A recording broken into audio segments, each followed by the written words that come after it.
Hi all.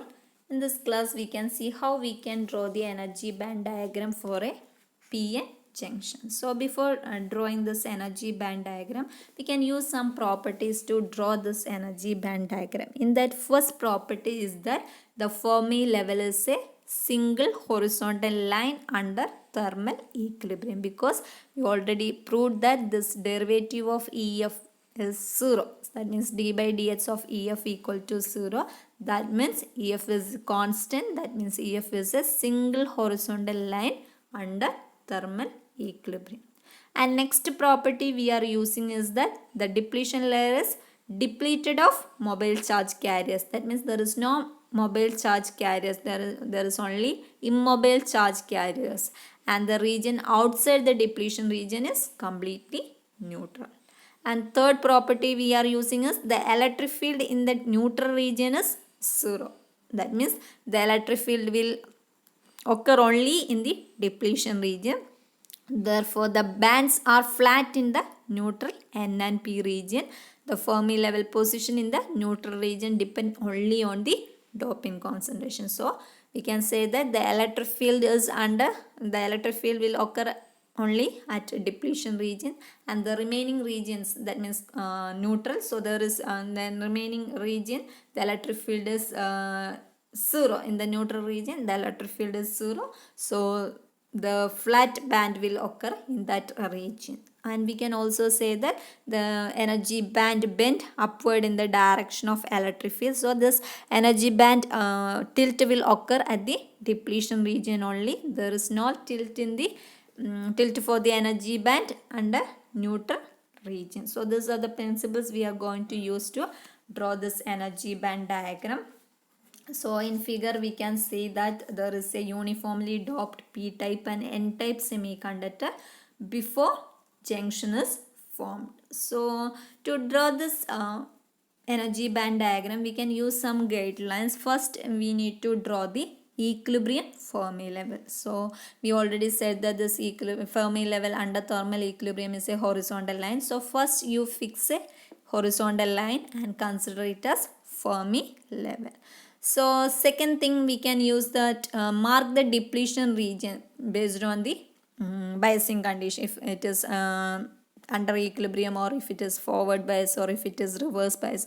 Based on that we can mark the depletion region. That means for reverse bias there should be large depletion layer, and under forward bias there should be small depletion layer compared to thermal equilibrium condition.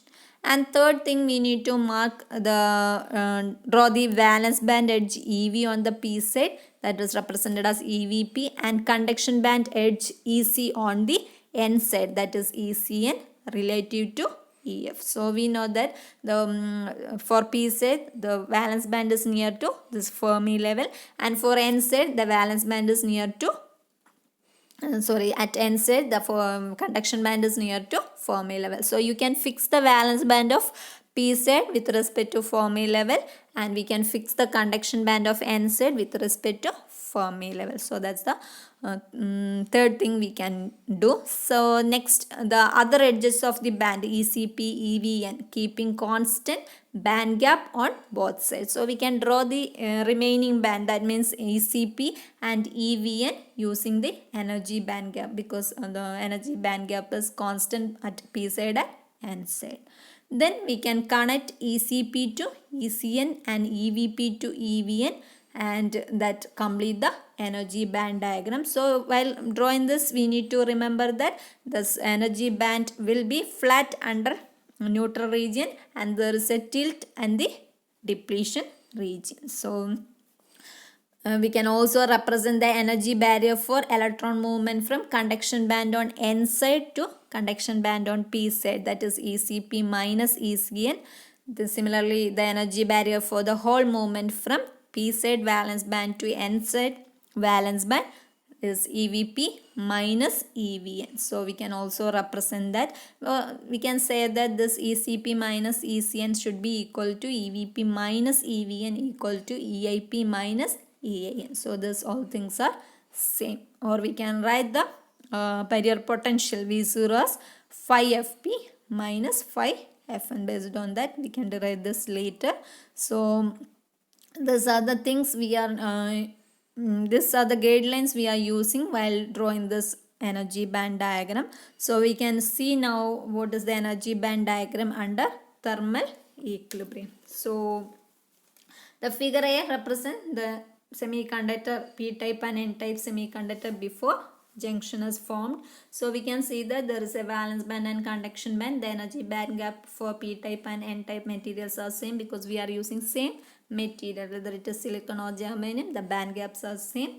Then if on p side we are fixing the Fermi level near to valence band, and for n side we are fixing the Fermi level near to conduction band. So that's a Fermi level position. Remember, for p-type material the Fermi level is near to valence band, and for n-type material the Fermi level is near to conduction band.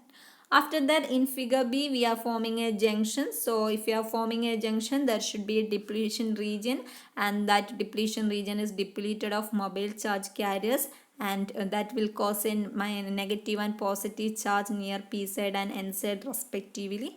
Due to that voltage variation, there should be an electric field. So electric field direction is from n side to p side. So there should be a tilt in that region. For this energy band diagram, there should be a tilt in that region. So to draw this energy band diagram, first you fix the Fermi level. So in figure we can see that there is a dashed line. So this dashed line that is under equilibrium, this Fermi level is always a constant. So under equilibrium, first you fix the Fermi level. Then you can fix the valence band of p side near to this Fermi level, and the conduction band of n side near to this Fermi level. That means EVP and ECN we can fix. Then after that you can fix ECP and EVP based on the energy band gap. So that's the procedure. First you fix the Fermi level, then near to Fermi level you can fix the valence band of p side material, and near to the Fermi level you can fix the conduction band of n-type material. After that you can fix the conduction band of p-type material and valence band of n-type material using same energy band gap at p side and n side. Then that is the neutral region. So in the neutral region this energy levels are a straight line. So at the depletion region, this energy, there should be a tilt in this energy level. So you can connect then ECP and ECN. Similarly you can connect EVP and EVN, making a tilt in the depletion region. So we can see that there is a diffusion of electrons from n side to p side, and there is a diffusion of holes from p side to n side. Similarly, due to this electric field, there should be a drift of electrons in the opposite direction of this electric field, and the drift of holes will be in the same direction of this electric field. So this is the energy band diagram at equilibrium. So these are the conditions. We already explained the conditions, how we can draw the energy band diagram. So what will happen if they are joined together? So we can see one more time. The Fermi level EF in p-type and n-type is near valence band and conduction band respectively. P-type contains a large concentration of holes with few electrons, and vice versa for n-type. When they are joined together, what will happen? Large carrier concentration gradient at the junction cause diffusion, and holes from p side diffused into n side. Electrons from the n side diffused to p side. As holes continue to leave p side, some negative accept ions Nd minus near the junction are left uncompensated. Similarly, some of the positive ions Na minus near the junction are left uncompensated for p side. Similarly, some of positive ions, that is Nd plus, near the junction are left uncompensated at the as the electron leave the n side. So this negative space charge form near the p side junction, and positive space charge form near the n side junction. Space charge is also called as depletion region. Create electric field that is directed from the positive charge towards negative charge. Then there should be electric field in the opposite direction of the diffusion current. Hole all diffuse from left to right and while hole drift current diffuse from right to left because the electric field direction is from N to P. So the hole will drift from N side to P side, but the hole diffusion will happen from P side to N side. Similarly, electron diffusion current flows from left to right because electron is diffusing from right to left, so the current is opposite to that, and this electron drift under this electric field, electron drift from P side to N side, that means left to right, but the drift current is from right to left. So we can say that the diffusion current is from always, whether it is electron or holes, it is from left to right, and the drift current is always from right to left. So their magnitude are equal and the directions are opposite, so they cancel each other at thermal equilibrium. So that's we can see in figure. The red represent the electron diffusion and drift, and the whole blue represent the whole diffusion and drift. So under thermal equilibrium, the Fermi level is a constant straight line. After that, you can fix the valence band and conduction band of p-type and n-type material. After that, we can draw this energy band gap and fix all the energy levels. So this is the band diagram under thermal equilibrium condition. Next, we can see what will happen if we are applying a forward bias or a reverse bias. So in this first, we can take the reference as our equilibrium condition, in that we are not applying any external force. So there should be only built-in potential, and that is represented as V0, and this due to this built-in potential there should be an electric field, and we can represent the depletion region with as W. So in figure we can see that this A indicate the equilibrium condition, and the figure B indicate the forward bias condition, and figure C indicate the reverse bias condition. So while checking the depletion region, we can compare this depletion region of forward bias and reverse bias with equilibrium condition. So for a forward bias, the depletion region width is very less compared to equilibrium condition, and for a reverse bias we can see that there is the depletion region is large compared to equilibrium condition. So that's the first point we need to remember while drawing the energy band diagram. So second, we can see that this barrier potential in the equilibrium condition is Q V0 only, and this forward bias condition, this barrier potential will reduce because we are applying a forward voltage. So that barrier potential reduced as Q times V0 minus Vf. That's we can see in second figure. And for reverse bias, there is no carrier movement, that means the barrier potential is very high, that increased as Q V0 plus Vr. So that's the second point we need to remember while drawing this energy band diagram. Next, we can draw the energy band diagram. First, we need to fix the Fermi level at equilibrium. So here we can see it as EFP and EFN. Then after that, we are fixing EVP, ECN. Then based on the energy gap, we can draw this ECP and EVN. Then and this under this depletion region, there should be a tilt for this energy level. So that is our energy band diagram at equilibrium. So if we are drawing this energy band diagram at a forward bias condition, the depletion layer width should be reduced, and this barrier potential is also reduced to QV0 minus Vf. So you fix the Fermi level position at P side is same as that of equilibrium condition. Then fix that to fix the valence band near to this Fermi level. Then this barrier height will be reduced. That means the N side will tilt in upward direction. So the Fermi level of this N side will move in upward direction.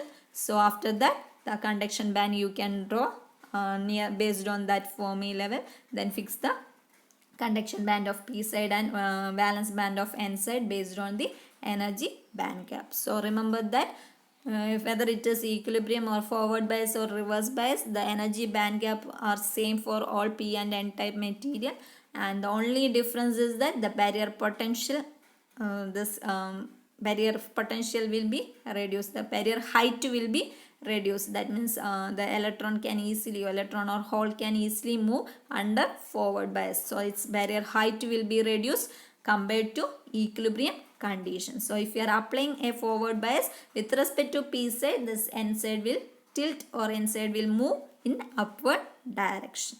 And in third figure we can see the reverse bias energy band diagram. So in that we can see the energy, this depletion region will extended more, and we can also see that the barrier height is very high compared to this equilibrium as well as the forward bias condition. So first for drawing this energy band diagram, first you fix the Fermi level of P set as same as that of equilibrium and forward condition. Then for a reverse bias, this barrier height will increase. That means the n side Fermi level will move downwards as compared to the Fermi level at the P side. So here we can see that this EFN is below the EFP. So that's the way we can draw this energy band diagram, and we can mark the barrier height as Q times V0 plus VR. So while drawing this Fermi energy level, while drawing this energy band diagram, first you need to understand whether it is forward, reverse or equilibrium condition. Based on that the depletion region width will change it, and based on that the barrier height also change it. So remember, under equilibrium the Fermi level is same as that of P side and N side, and for forward bias the Fermi level for N side is higher compared to that of P side, and for reverse bias the Fermi level of P is higher to that of N side. That means the Fermi level of N side will tilt downward or move downward direction. And in third figure we can see the particle flow.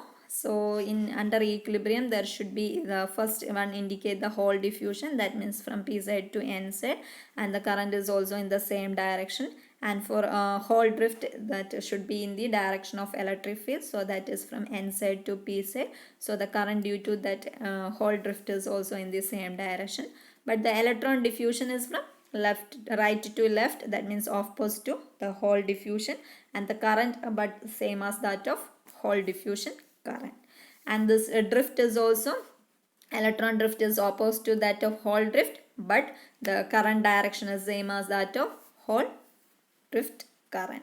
And in second case, under forward bias the diffusion current is more compared to drift current, and in reverse bias the drift current is more compared to diffusion current. So this way we can draw the energy band diagram under different bias condition.